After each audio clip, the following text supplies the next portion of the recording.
Alright, first off, I want to start off by saying Happy New Year to everybody. We are in 2021, thankfully, man. 2020, as you know, was a rough year for everybody, but let's move on.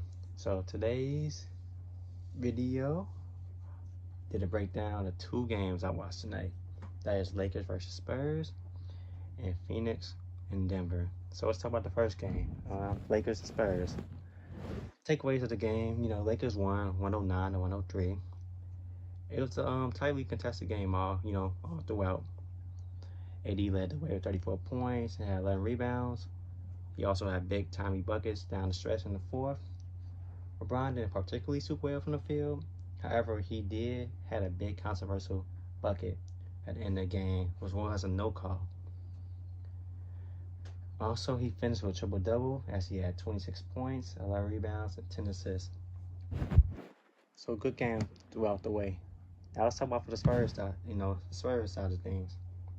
Keldon Johnson, man, he had a huge game for the Spurs as he finished with a career high 26 points on 7 of 11 shooting from the field, and he also had 10 rebounds. And he did a great job defensively on LeBron. So his fearlessness, his tenacity, he continues to play with, man. He got to be a great sign for the Spurs, man. He's definitely one to look out for. Now, let's talk about DeMar DeRozan. He continues to be extremely efficient as, I would say, he become one of the more underrated players in the league, man. So he had another good outing as he finished with 23 points, 9 rebounds, and 7 assists. Also to note, Derek White, he made a season debut for the Spurs. He looked kind of rusty. Didn't play throughout the preseason. He had off-season toe surgery, I believe. But he looked pretty good for him being out there for the first time in months. So he had 9 points and 2 blocks in 22 minutes of play. So he's also a player to look out for throughout the season for Spurs. All right, let me get up the second game I watched, which is the Phoenix Suns and Denver Nuggets. Which Phoenix won 106 to 103. So my takeaways from that game is Phoenix pretty much led the way, throughout, they led the way pretty much for the entire game. However, man, Denver made a big, furious comeback in the fourth quarter, which ended up being a great finish, man, a great game in the fourth. But Chris Paul and Devin Booker, man, they closed out the game with big buckets down the stretch and clutch free throws. Now, DeAndre Ayton, man, which I think is the key for Phoenix. He had a very solid game as he finished with 22 points, 11 rebounds, on 76% shooting from the field. Now for Denver side of things, man, they continue to worry me on the defensive end. But Jamal Murray had a game high 31 points, including 16 points in the second half. Jokic, he dealt with foul trouble throughout the whole game. So he didn't really play much. He only played 28 minutes.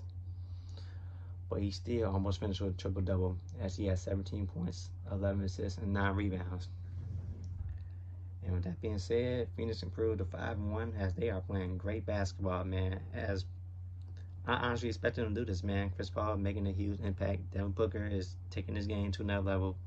Mikal Bridges continues to, improve. And DeAndre Ayton, man, if he continues to play like he did today, Phoenix is going to be a team to look out for in the West, man. So Phoenix Suns is playing great basketball for this season.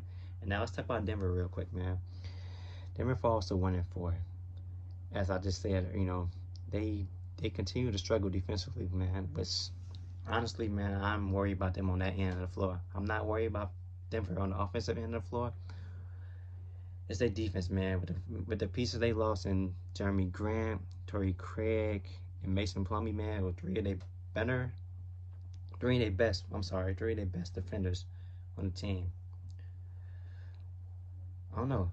I think Denver will make the playoffs, but look out for their struggles on defensive end. And with that being said, man, I hope you guys enjoyed my first video, my first breakdown of the new year, 2021, man. And I'll catch y'all tomorrow night for more breakdowns.